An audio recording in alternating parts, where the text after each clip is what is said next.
हमने शास्त्रों में पढ़ा है कि गाय के 5 गव्य प्रधान है। गोबर, गोमूत्र, गोदुग्ध, गोदधि और गोघृत। 3 सीधे मिलते हैं, गोबर, गोमूत्र और गोदुग्ध। और गोदुग्ध के द्वारा गोदधि प्राप्त होता है और उस गोदधि को जब बिलोकर तक्र बनाई जाती है तो गोघृत प्राप्त हो जाता है। और ये 5 गव्य मिलकर पूरे ब्रह्मांड का पोषण करते हैं। धरती का पोषण गोबर गोमूत्र करता है। आकाश का पोषण जिस समय हवन करते हैं हम घृत डालकर गोबर में, तब होता है। और दूध दही से किसका पोषण होता है हम सब जानते हैं कि हमें माँ के बाद अगर किसी का दूध सबसे अच्छा लगता है तो वो भारत की गाय का दूध होता है। इसके अलावा भी अनेक गव्य अनुभूति योग में प्रकट होते हैं जो हमें गाय और गोवंश से मिलते हैं। अनुभूति योग के द्वारा अनेक शास्त्रों में अनेक ऋषियों द्वारा अनेक अन्य महत्वपूर्ण गव्य बताए गए हैं जो गव्य पंचगव्य से भी अधिक महत्वपूर्ण है। जैसे गाय का स्पर्श अत्यधिक ऊर्जावान शरीर को बनाता है, अत्यधिक रोग मुक्त शरीर को करता है यदि हम गाय का स्पर्श निरंतर करें। निश्चित रूप से बीपी जैसी जो अध्ययन काल की बीमारियां हैं वो तो घर में ही नहीं फटकती यदि हम गाय की मालिश करने लग जाएं। लक्ष्मी, धन, धान्य, वैभव, श्री, यश ये सब स्वतः प्राप्त होते हैं यदि हम गाय के सानिध्य में रहने लग जाए। तो पहला अन्य जो महत्वपूर्ण गव्य है वो है गाय का स्पर्श। गाय के लाड करना, गाय के पास जाना, गाय को दुलारना एक पॉजिटिव एनर्जी भर देता है।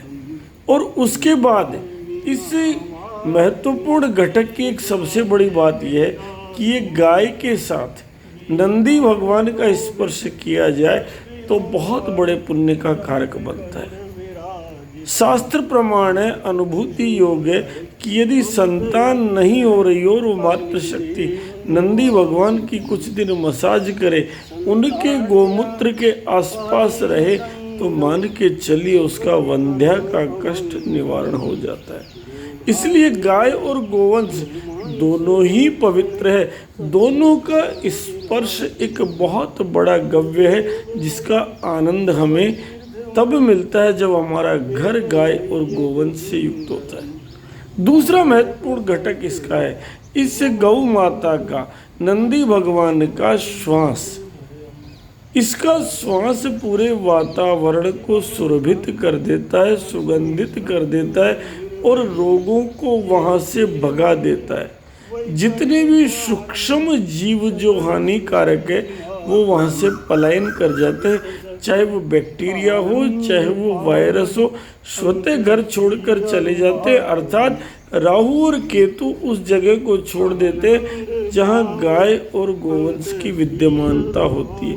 और इसीलिए स्पर्श अरु तब श्वास पावन तक्र रोग प्रणाशिनम अति परम पावन गोधुली गोरोचना मन भावनम। जय हो। इसके बाद एक महत्वपूर्ण जो गव्य है वो क्या है, गोधुली। जब घर में गाय होती है तो नंदी भगवान को आप एक ट्रैक्टर भले मिट्टी का अगर आपने डाल दिया तो भी वो सारी मिट्टी को फैला देंगे आनंद से।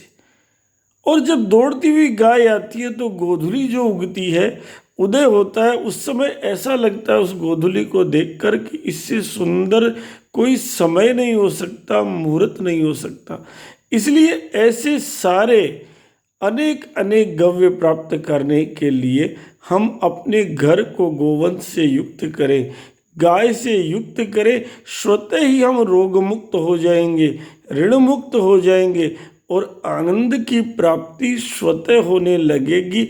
बस कुछ नहीं करें, घर के बाहर देखे गली में खड़ी गाय अथवा गोवंश को अपने घर का परिजन बनाए और ये आनंद प्राप्त करें।